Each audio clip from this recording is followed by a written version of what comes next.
पंकज निरंजन जी को बधाई देता हूं। अपना दल कमेरा के लोगों को धन्यवाद देता हूं कि सोनेलाल पटेल जी के आज उन्होंने जयंती के कार्यक्रम में हम सब लोगों को बुलाया। डॉक्टर सोनेलाल पटेल जी के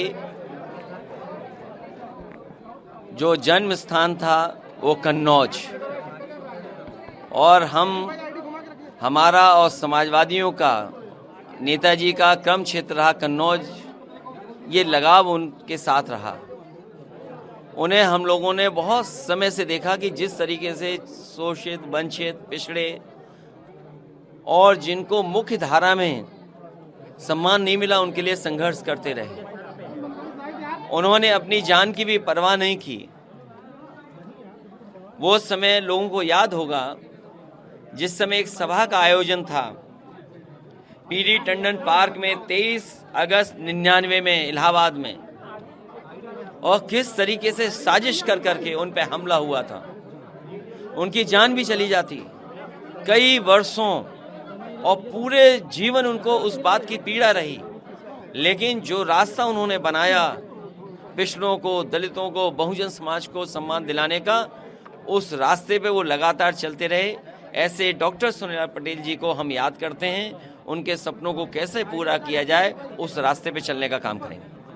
अखिलेश जी, आज मायावती ने बोला है कि यूसीसी का समर्थन है, लेकिन उसको जबरदस्ती थोपना नहीं चाहिए, और भाजपा मुद्दों से भटका रही है, महंगाई के मुद्दों से यूसीसी को लाके। देखिए, भारतीय जनता पार्टी ये जानती है कि बेरोजगारी के नाम पर जो धोखा दिया है इन्होंने नौजवानों को, आज रोजगार नहीं है, नौकरी नहीं है, कारखाने नहीं लगे, और जो महंगाई की चरम सीमा पर पहुंच गई। महंगाई का आखिरकार मुनाफा किसके पास जा रहा है? मुनाफा महंगाई की वजह से किसकी जेब में जा रहा है? किसकी जेब भरी जा रही हैं? और अब तो वो आंकड़े भी बाहर आ रहे हैं कि उधार लेकर के अपनी अर्थव्यवस्था को संभाल रहे हैं, और वही लोग जो भ्रष्टाचार की बात करते थे। जब कभी भी कोई भी आकलन करेगा, नोटबंदी और 2000 रुपए की बंदी सबसे बड़ा भ्रष्टाचार का एक प्लान्ड प्रोग्राम होगा। इन सब के जवाब भारतीय जनता पार्टी के पास नहीं है, इसलिए यूसीसी की बात कर रहे हैं। ये लोग तो अक्साई चिन्ह की बात कर रहे थे, पीओके की बात कर रहे थे। आज महंगाई क्या खत्म कर दी इन्होंने?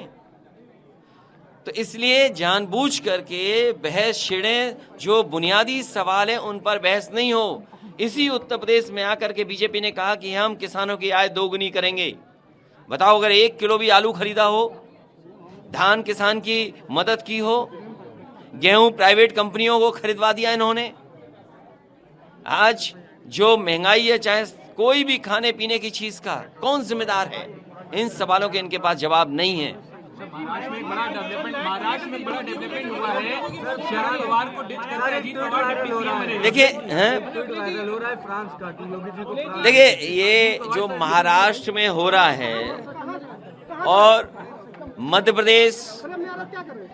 प्रदेश पहले प्रयोगशाला थी बीजेपी की, महाराष्ट्र उससे बड़ी प्रयोगशाला बन गई। आप देखना, लोकसभा का चुनाव आते आते देखना कितनी नए तरह के प्रयोग भारतीय जनता पार्टी करेगी, क्योंकि उसे सत्ता से बाहर नहीं जाना है। सत्ता में बने रहना, चाहे गरीब, किसान, वंचित, शोषित, पिछड़े, बहुजन, कहीं उनको स्थान न मिले, लेकिन उन्हें स्थान सत्ता का मिलना चाहिए।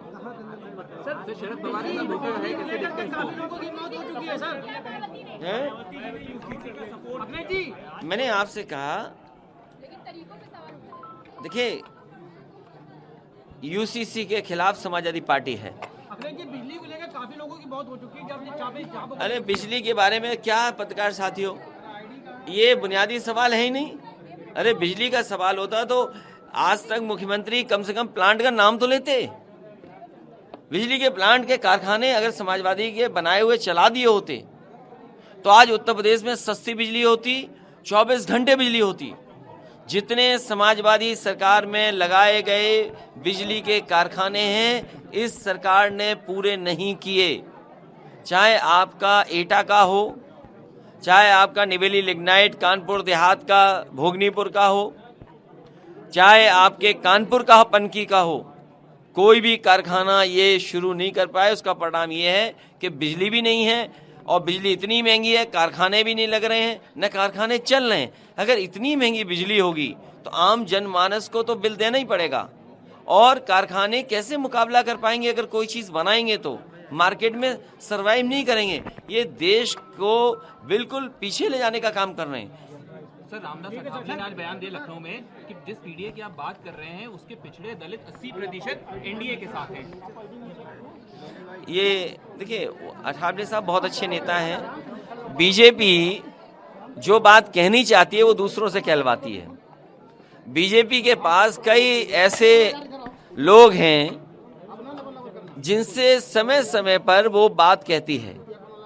बीजेपी के नेता क्यों नहीं कहते हैं? उनको नेताओं को अपने आंकड़े दिखाने चाहिए, आंकड़े बताने चाहिए कि आंकड़े क्या हैं, अपॉइंटमेंट्स किन का हो रहा है, नौकरी किन को मिल रही है। अभी मान लीजिए प्राइवेट कंपनियों ने बड़े बड़े आंकड़े दिए हैं कि हमारी प्राइवेट कंपनी में 6 लाख नौकरियां हैं, किसी ने 5 लाख, किसी ने 3 लाख, किसी ने 2 लाख बताया। बताओ इसमें पीडीए कितना है? क्या इसका जवाब है उनके पास? सर, अमित शाह जिस तरह से लखनऊ आए, इसको 2024 से वो इसलिए आए क्योंकि आपका हॉल कैंसिल कर दिया। सोचिए आप, ये तानाशाही, ये तरीका है सरकार के काम करने का। आप अगर कार्यक्रम करना चाहोगे तो भी नहीं कर पाओगे। अरे हम तो ये भी जानते हैं, आपको ब्रेकिंग न्यूज भी बीजेपी देती है कि ब्रेकिंग न्यूज में ये लाइन चलाइए, आप ये लाइन हमें सूट कर रही है।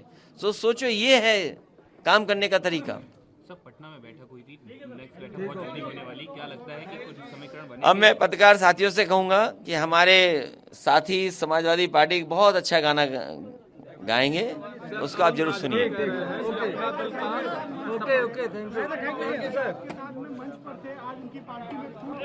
ये बीजेपी समय समय पर प्रयोग करती है, प्रयोगशालाएं बनाई हुई हैं। पहले मध्य प्रदेश था, महाराष्ट्र बनाया। ये जनता देख रही है, पूरे देश की जनता देख रही है, पूरे देश का नौजवान देख रहा है, पूरे देश की महिलाएं देख रही हैं, किसान देख रहा है। अरे किसान की आय दोगुनी होगी कि नहीं होगी? इसलिए लोकसभा का चुनाव उत्तर प्रदेश से शुरू हो चुका है। अरे फर्जी प्रोफेसर है भाई, ये फ्रांस का फर्जी है कि देश का फर्जी है? सर, बाहर का ही है। देखिए, ये जब मुझसे कल सवाल पूछा गया, और आज भी मुझे नहीं पता है क्योंकि मैंने जानकारी हासिल नहीं की है।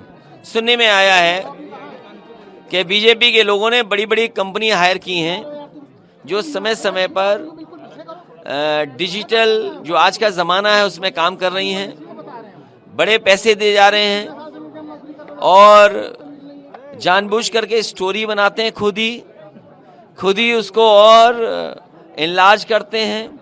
जब पकड़े जाते हैं तो पता नहीं क्या कहते हैं। सुनने में आया वो प्रोफेसर पहले जेल जा चुका है, जेल जा चुका है। सोचिए आप, हमारे मुख्यमंत्री जी इसी में खुश हैं कि किसी फर्जी प्रोफेसर ने एक फर्जी ट्वीट उनके पक्ष में लिख दिया। सर, एक आखिरी सवाल, यूसीसी पर समाजवादी पार्टी का क्या स्टैंड रहेगा? आपने सुना नहीं ना देखा? समाजवादी पार्टी बिल्कुल खिलाफ है। ये बीजेपी जानबूझ करके चुनाव से पहले इसी तरह का काम करती है, इसी तरह के सवाल उठाती है जो बुनियादी सवाल हैं। महंगाई, बेरोजगारी का, उस पर बहस नहीं कर रहे हैं।